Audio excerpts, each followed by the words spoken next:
So we left off, we were talking about qualitative or categorical data and organizing it in the frequency table and our two different graphs, our bar graph and circle graph. So now let's look at the quantitative data, numerical data.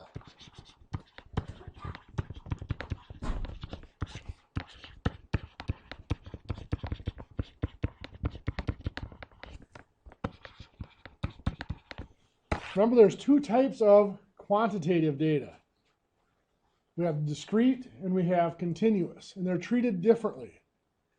Discrete data, in fact, discrete data can sometimes be treated in two different ways as well, but we're going to talk about limited discrete data.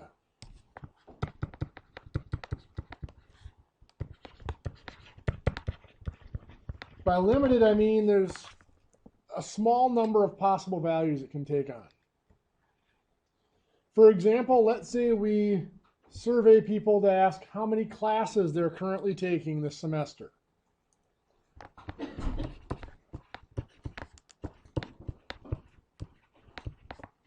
Well, your answers, you wouldn't answer 0 because then you wouldn't be a student and you wouldn't be part of our population, correct? So your answers would be 1, 2, 3, 4, and let's say nobody is taking more than 5 that we sample.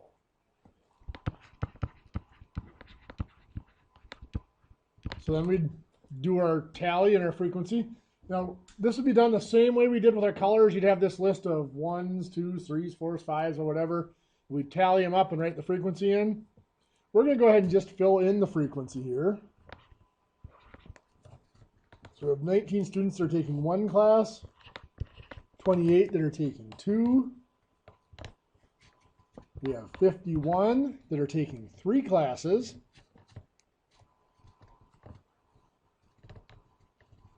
Say we have 72 that are taking 4 classes right now,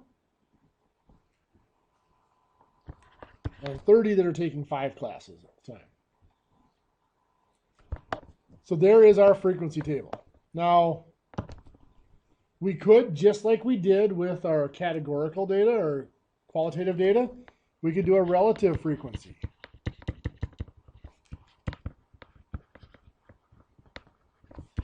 Relative frequency would be done the same way. So I'm going to pause this for a second here and see if you guys can figure out how to fill in the relative frequency. So in your notes, fill in the relative frequency for this table of data. So our first step is to find the total. What did we get for a total? 200. So each of these is divided by 200 to get the relative frequency. 19 divided by 200 is 0.095, yep. 28 divided by 200, 0.14, 51 divided by 200, 0.255, 72 divided by 200, 0.36, and 30 divided by 200, 0.15. Those are relative frequencies. They better add up to 1.000. We're really close to it. In this case, we didn't round any of them off, so it better be exactly 1.000. With quantitative data, with numerical data, there's a third type of frequency we can worry about. It's called cumulative frequency.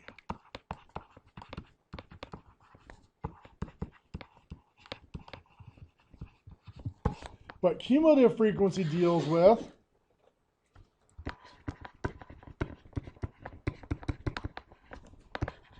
is that value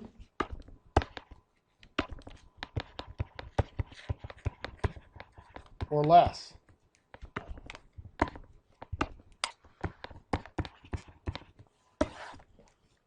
Sounds complicated, but it's not so bad. 1 has a frequency of 19, so the first value is going to be the same in our cumulative frequency. 2 has a value of 19, but it's that value or less.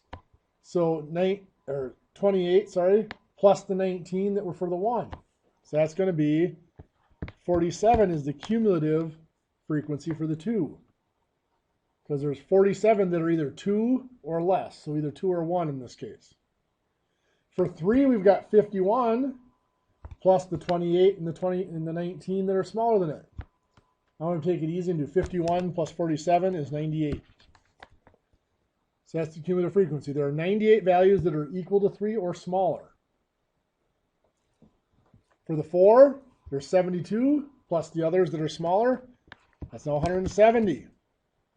5 has 30 plus the ones that are smaller. It's 200. Notice this cumulative frequency for the last value better be the same as the total frequency.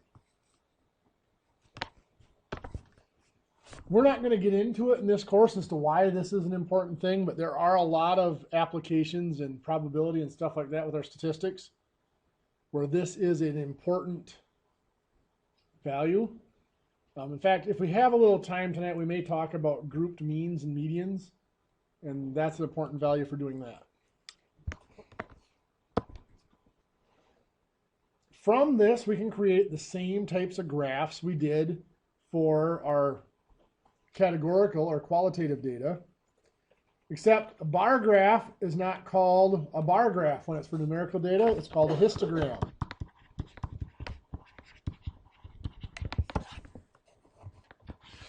The big difference between a histogram and a bar graph is now, of course, it's numbers across the bottom here instead of categories. Colors is what it was before. We're still going to be labeled up the side here. Our largest number was what? 72.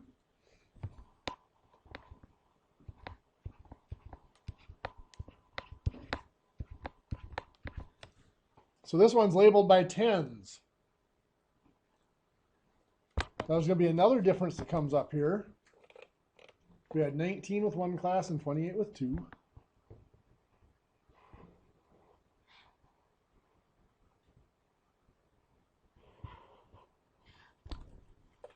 Three classes was 51 and 72 for 4.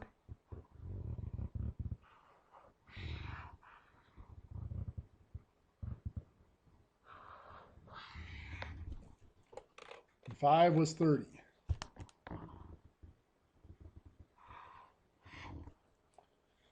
Looking at this graph, it would not be easy to tell which is larger, 2 or 5, because they're very close in values. Like I said before, graphs are not good for finding exact values. It's pretty easy here to see that 4 is the most common number and that 1 is definitely the least common number. But again, I couldn't give you an exact value on any of those unless I went back to the table. Now another difference you'll see here between the histogram and the bar graph is the bars on our histogram are touching each other, and on the bar graph they weren't.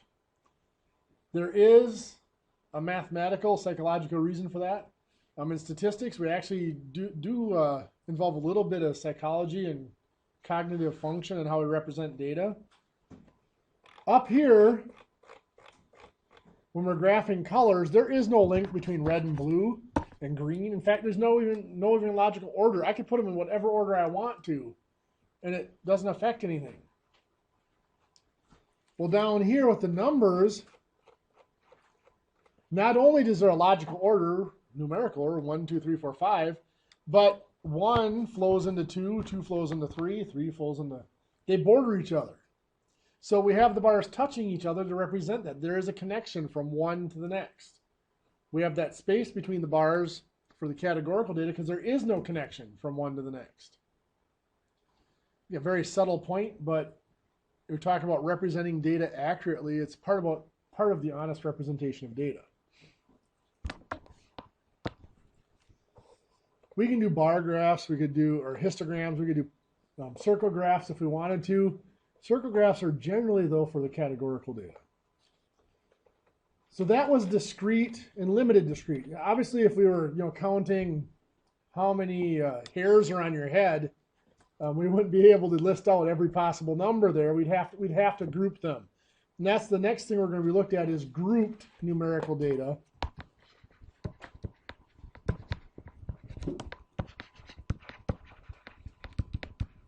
So group numerical quantitative data.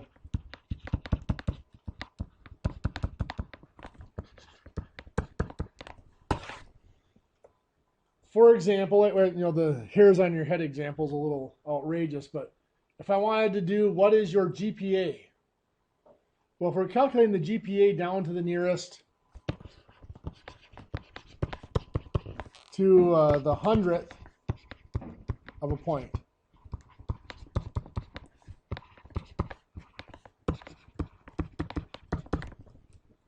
So obviously we go from 0 up to 4.00, but that's 0.01, 0.02. There's a lot of different values in there. We cannot possibly list out each of those values separately.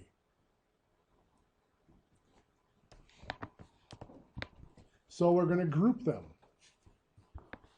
Those groups are sometimes called classes. And there are two rules about those groups. One is it must cover all possibilities.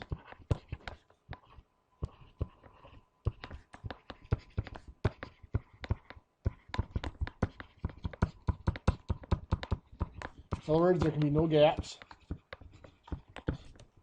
And two, they must all be the same size.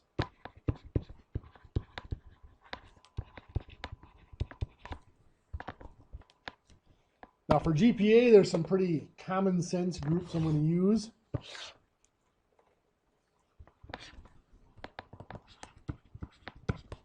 We go from 0.01 to 1, 1.01 to 2, 2.01 to 3, 3.01 to 4. The lowest now there is one little gap here. It is possible to have a 0.00 GPA. In other words, you failed everything. Well, we're going to claim that what we're going to do is we're going to define our population here to be students who have successfully completed at least one class. So if you've completed and passed at least one out of 100 classes, you're going to have more than a 0.0 GPA. So that's how we're going to get around that. So it's not possible. If you're 0.00, you're not in this population. We said that it was measured to the nearest 100th of a grade point. That's why I had to go 0.01 instead of just 0.1. If I had said we're only going to the nearest 10th of a grade point, then 0.1 to 1 and 1.1 to 2 would have been adequate. But when I say to the nearest 100th, well, I've got to have it like that. Otherwise, you can fit in between. We don't want you to fit in between classes, in between groups. And it does cover everything. So I'm just going to list this as GPA. I might say GPA classes. It's one of the GPA groups. And frequency. Again, I would have all the GPAs in a list, and I would go one by one and put them in each group that they were in. To save time right now, we're just going to make up some frequencies here. Hopefully there's not too many in that 0 to 1. We're going to say there's 12, 38 in the 1.01 to 2.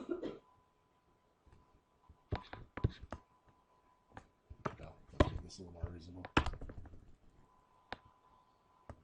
Let's say that there are 61 in the 2.01 to 3 and 39 in the 3.01 to 4. So we've got our GPA classes. We could, once again, do relative frequency and cumulative frequency. But at this point, for the sake of time, I'm going to trust that you guys understand that. If you don't, let me know and I'll go through it with you later. But we could fill those in just like we would with other numerical data. Remember, the cumulative frequency is only done with numerical, not quantitative. And these could be graphed in a histogram just like our discrete data.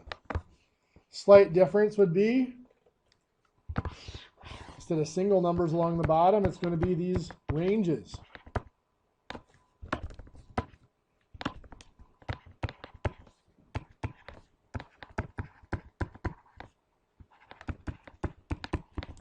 And again, our bars would be tight together.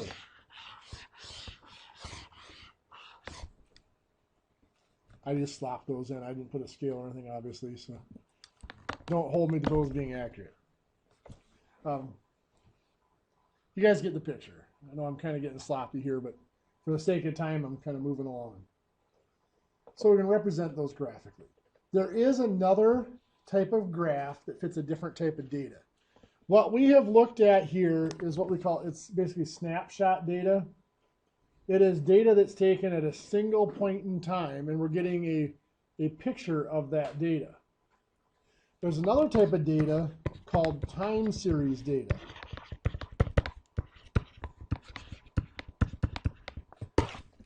In time series data, we're only looking at one thing. Here, the previous stuff we've looked at, we looked at a single point in time and we broke up all the stuff into different possible categories. For time series data, we're only focusing on one thing, but we're looking at it at different points in time.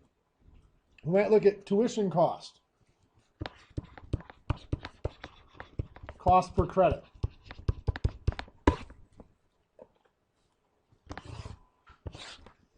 We'll go year 2000, 2005, bless you, 2010, and 2015.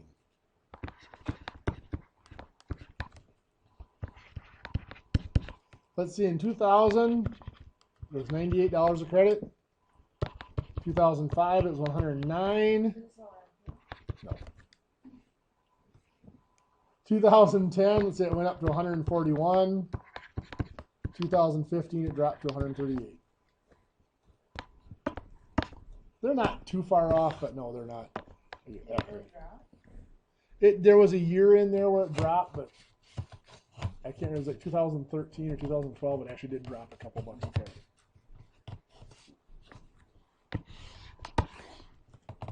So we're going to put our dates across the bottom. Time always goes across the bottom of our graph for these.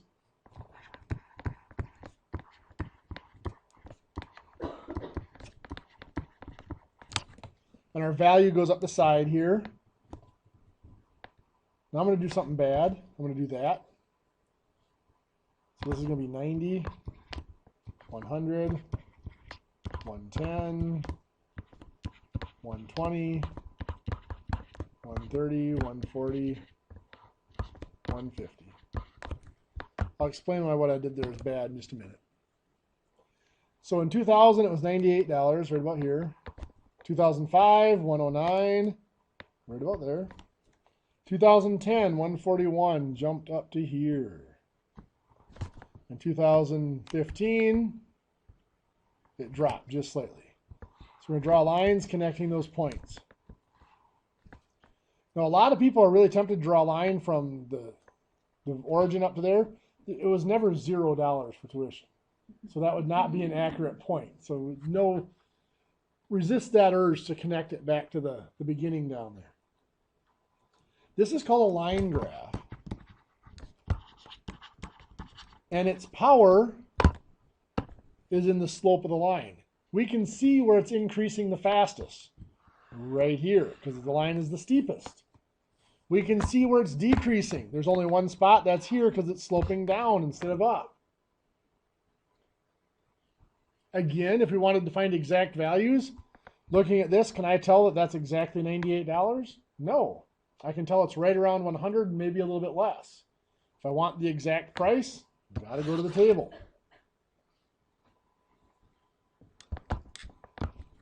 Okay, so I said something about this little thing here being bad. One of the things in statistics is that statistics gets used a lot in an attempt to deceive. That's one of the things that can be used to deceive. If I am a company and I'm trying to prove to you that my company is better than my competition, so I'm going to have me and then competitor A and competitor B. I'm going to make this graph that shows sales. This is A, this is me, this is competitor B.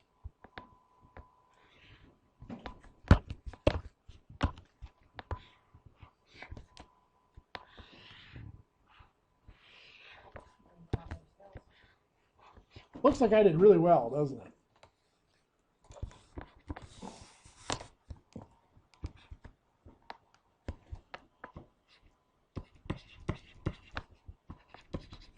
This is going to be in thousands of dollars.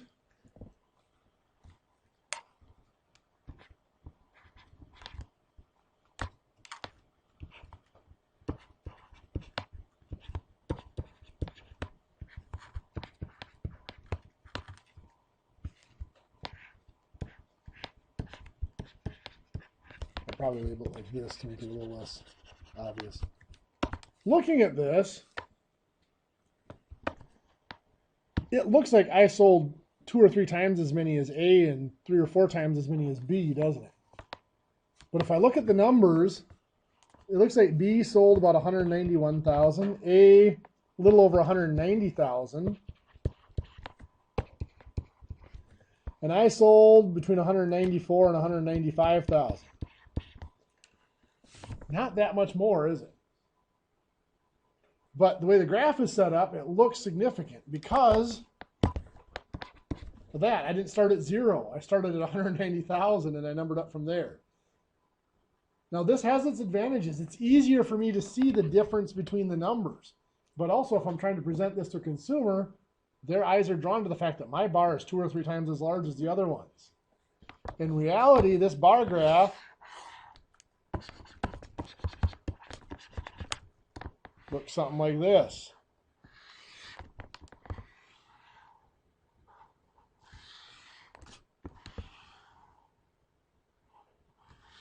Yeah, mine's taller than theirs, but not much, right?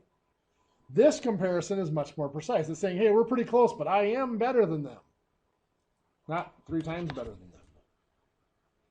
them. As we go through statistics, I will point out some of these. There are a lot of them that we just won't have time to point out as to why they're bad and deceiving, but they are. So our next step is to start talking about frequency distributions. We did the frequency distribution table, but let's look at distributions of numbers, distributions of items within a population.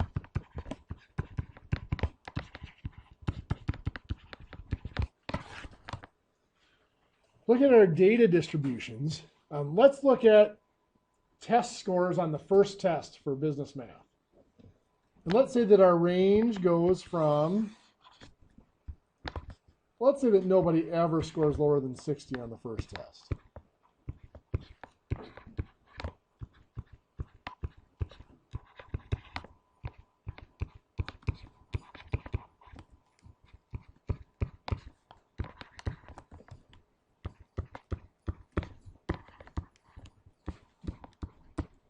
And because I run out of room, let's say nobody ever scores better than 90.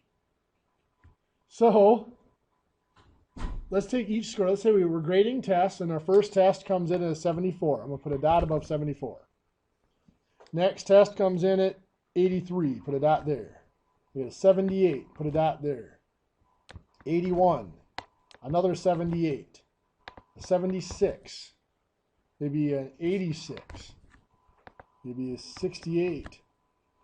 71, another 76, another 78, 77, another 76, another 77, an 80, another 78. So you can see as I build up these dots, it kind of takes shape. And as I build up these dots on the number line here,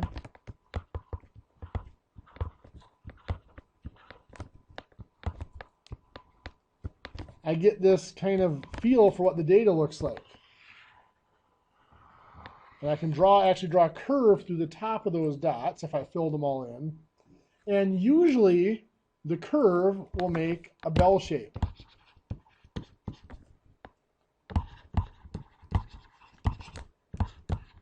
You've probably all heard of the term bell curve or bell-shaped curve. And that's where this comes from. That curve is technically called a normal curve. The reason for that is, in nature, that is the shape that data normally takes. If I measured the height of people and put them on a number line like this with a dot plot, it would make a bell curve. If I had a well-done test and put the scores on there, it would make a bell curve. Okay, so data normally takes that shape. Well, that curve can be described in with a couple of different attributes. So let's take my number line here. Let's say I plot my points and I get a bell curve shaped like this. Say I have another curve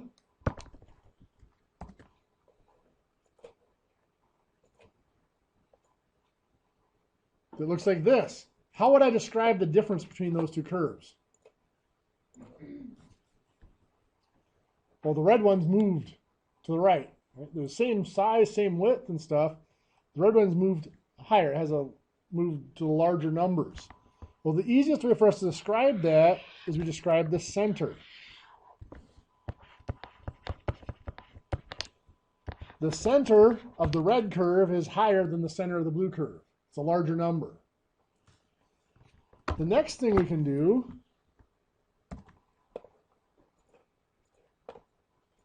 let's take this green curve here. Come on, you know you want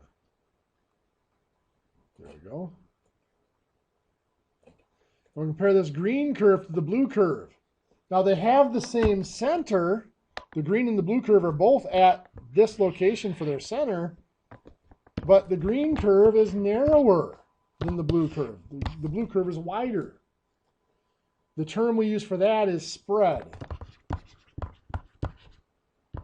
Sometimes we use the term dispersion. How dispersed is the data?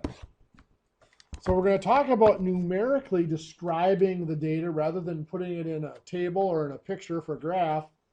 And we're talking about describing numerically the center and the spread. So let's talk about the center first of all. To do this, I'm going to create a list of numbers that we're going to use. I'm going to use 18, 7, 14, 26, and 15. There's my set of numbers.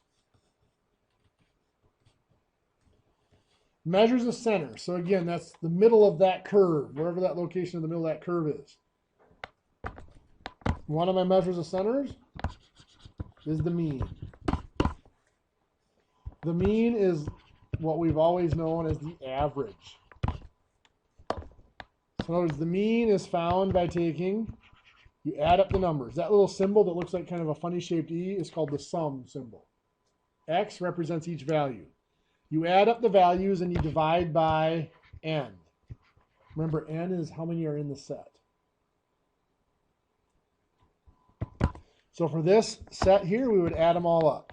18 plus 7 is 25, plus 14 is 34, plus 39, plus 26 is 65, plus 15 is 70, divided by 5 is 14.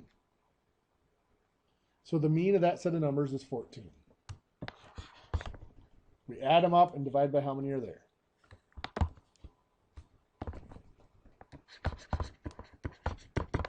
The next measure of center is called the median. The median is literally the middle of the data. To do the median, we have to do two steps. One, I put the data in order, smallest to largest. So let's do that first. Let's see, we've got 7, 14, 15, 18, and 26. So we put it in order from smallest to largest. Second step, find the position of the median.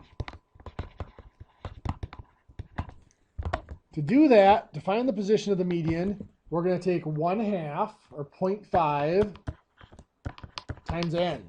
What's n again? Well, in this set, it's the number of items in the set. It's 5 for this set.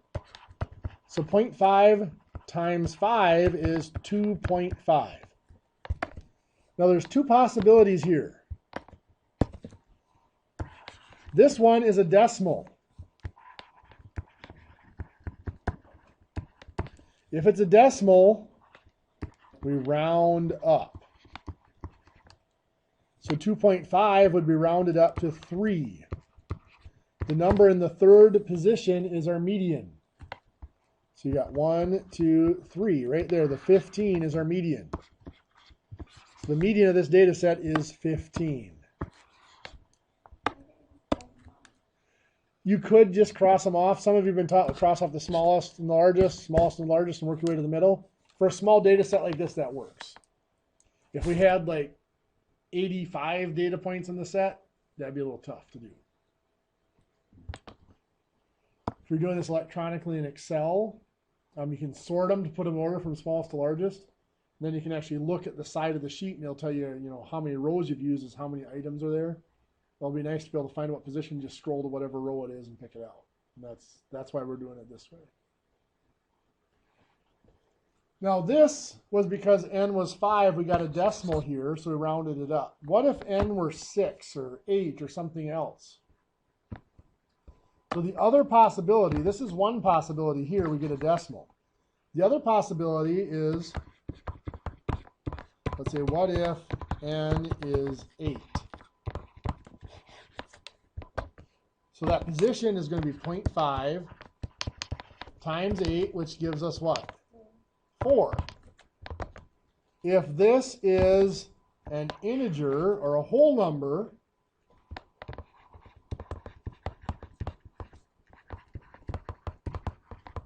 the median is between that and the next position.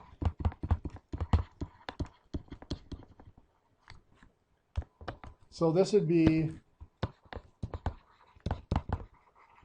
between the 4th and 5th number in the list. So let me give you a data set that has 8 numbers in it. I'm going to put them in order from smallest to largest as I make them up, just to make it easy. So let's say that this is 37, 42, 43, 45, 40. No, I'll do 45 twice right there. 45.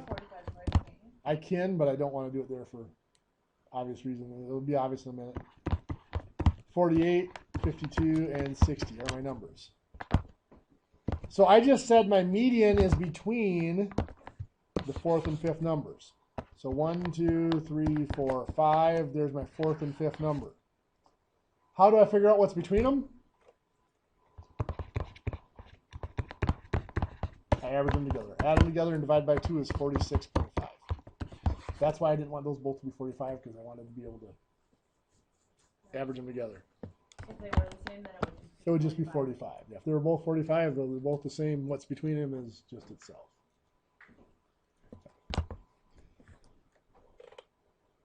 So that is the median, the middle number.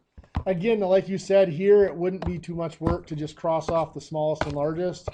Smallest and largest, smallest and largest. You end up with 2 numbers in the middle instead of 1. You're just going to average them together.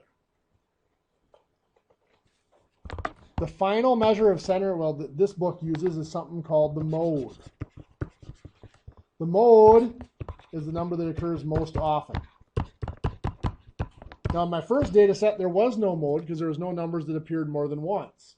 In the data set that I have right here, the mode would be 48.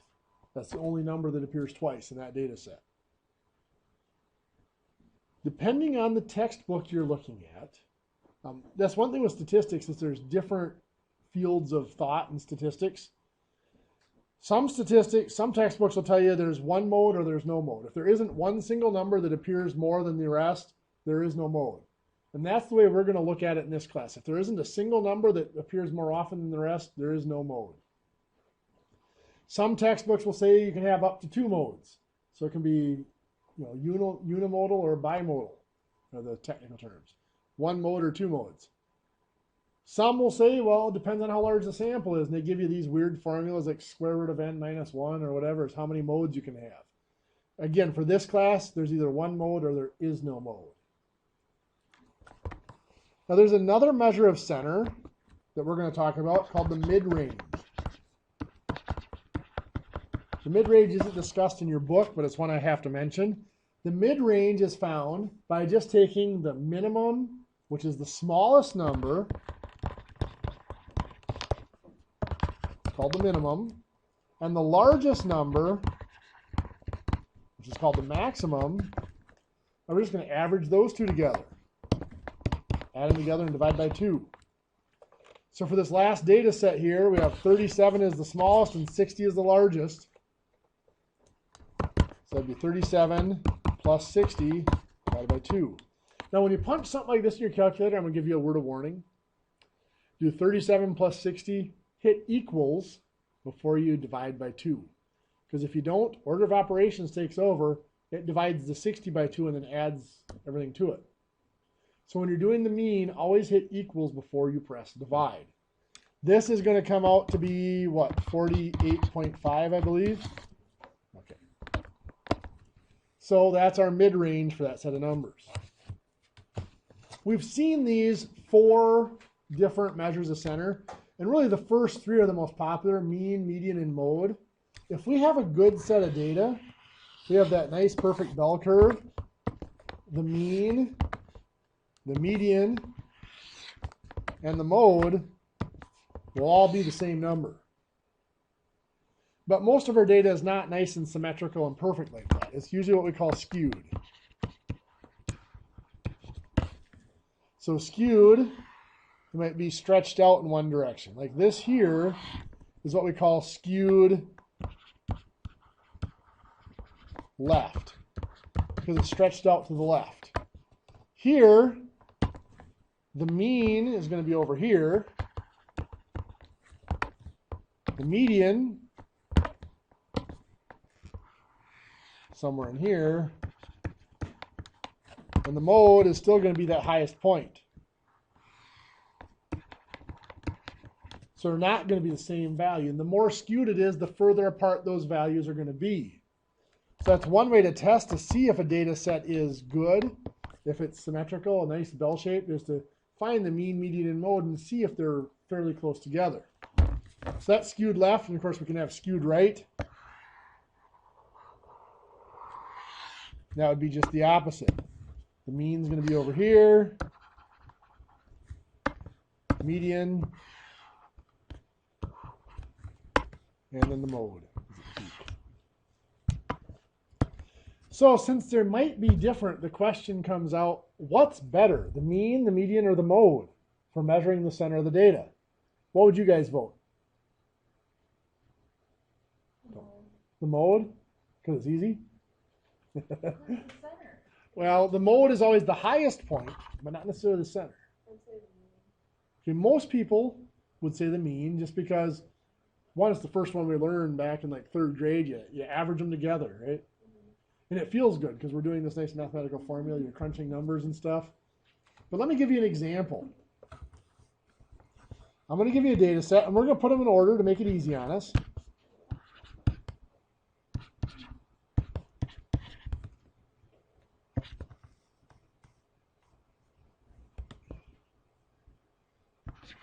Let's do that. Let's find the mean. I'm going to add them together. 5 plus 9 is 14, plus 10 is 24, plus 12 is 36, plus 24 is 60. Over 5 gives us a mean of 12.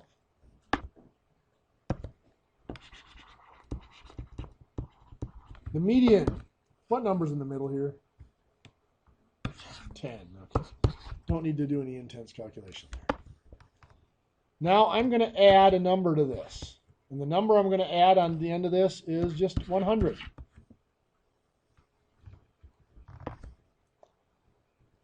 My mean is going to change.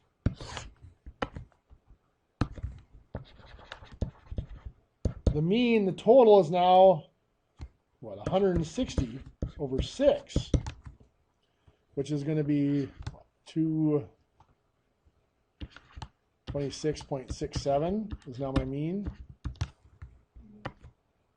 My median still changes, but my median is now between 10 and 11.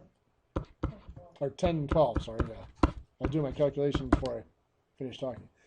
Between 10 and 12. 10 plus 12 divided by 2 is 11 is my median.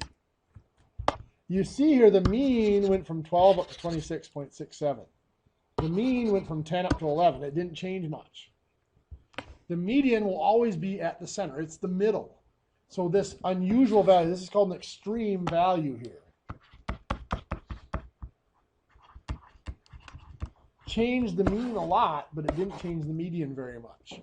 The median is what we call more resistant or more stable to those extreme values.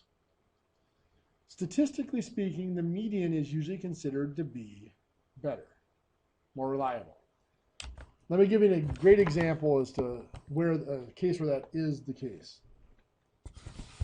1983, University of Virginia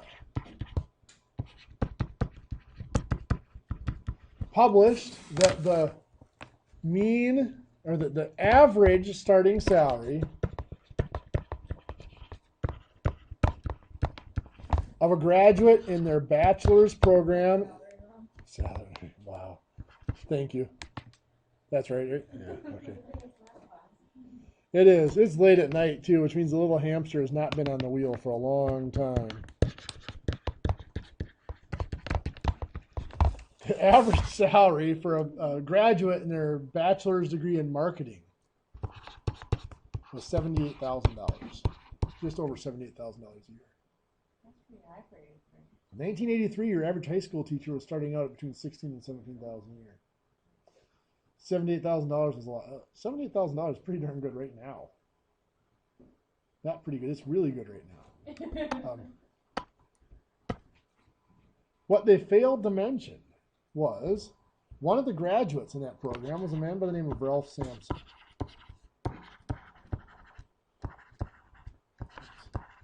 Trying to spell his name right.